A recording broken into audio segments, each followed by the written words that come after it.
চুটিগল্প, চিন্তা আৰু কৰ্মৰ মেল।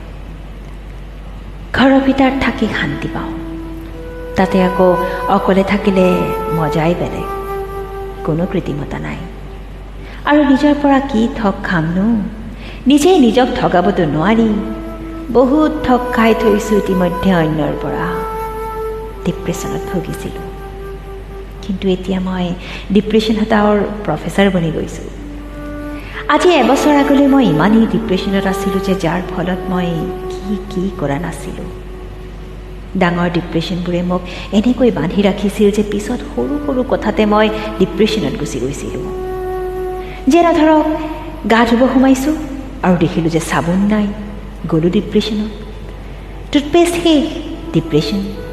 আজি পকেটত খুচুৰা নাই, ডিপ্ৰেশ্যন। চুলাত আইৰণ নাই, তাতো ডিপ্ৰেশ্যন। ফ্ৰিজত পানীৰ বটল ৰাখিব পাহৰিলোঁ, তাতো ডিপ্ৰেশ্যন। কোনো বন্ধুৱে ফোন কাটি দিলে, তাততো ভয়ংকৰ ডিপ্ৰেশ্যন। মুঠতে সকলোতে ডিপ্ৰেছ হ'বৰ বাবে বাট উলিয়াই লৈছিলোঁ। ডেকা বয়সতে বুঢ়া হ'ব ধৰিলোঁ।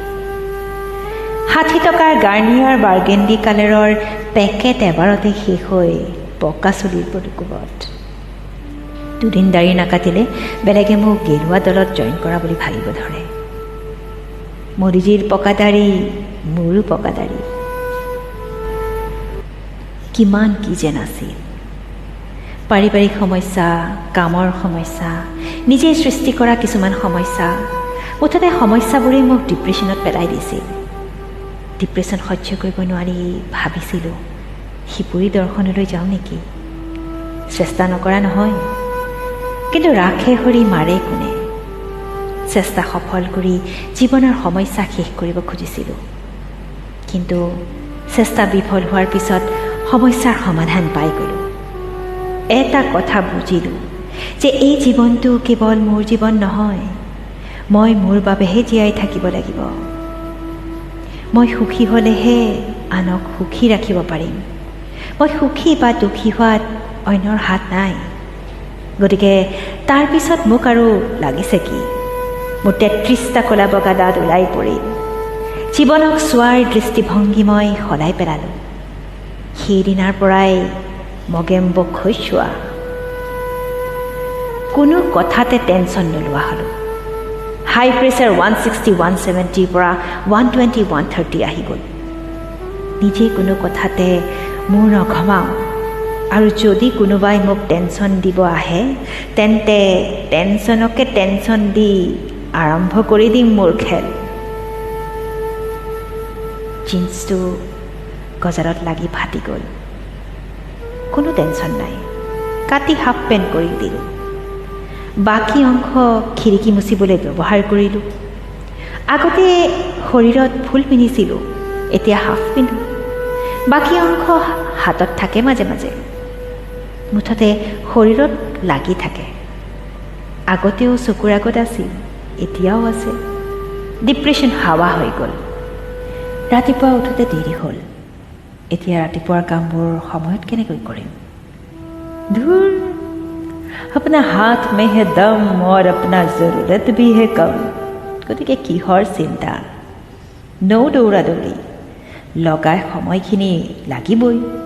কোনোবাই ৰাখিব খুজিলে ৰাখিব পাৰে জানো? মইতো ইচ্ছা কৰি দেৰি কৰা নাই। দেৰিৰ বাবে অন্তৰৰ পৰা ক্ষমা খুজিম আৰু তেনেকুৱা দুনাই নহ'বৰ বাবে চেষ্টা কৰিম। থাকিলে থাকিব, নাথাকিলেও কোনো কথা নাই। जब तक साथ में है ऊपर वाले क्या कर लेगा दुनिया वाले। কোনোবাই ফোনতে কয় তোৰ এইটো কাম নহ'ব দেই। ভাবিছে চাগে যে মোৰ টেনশ্যন হ'ব।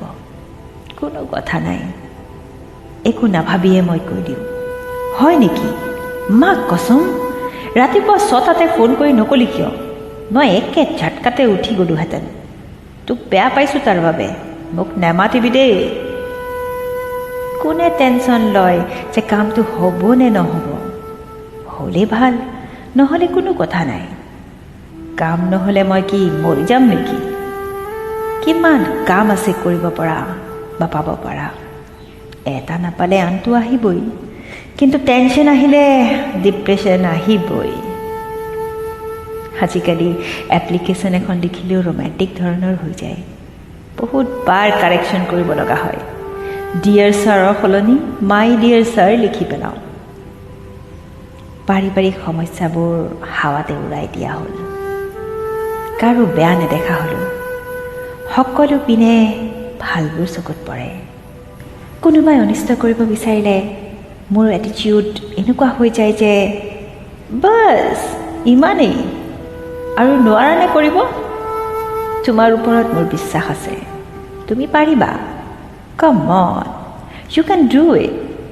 তুমি তেনেকুৱা কৰিলে মই মোৰ ৰিয়েকশ্যন কেনেকুৱা দিলে তুমি ভাল পাবা সেয়া মোক ক'বা, মই তেনেকুৱাই কৰিম, হ'ব? কিন্তু মই ডিপ্ৰেশ্যনত একেবাৰে নপৰা নহয়,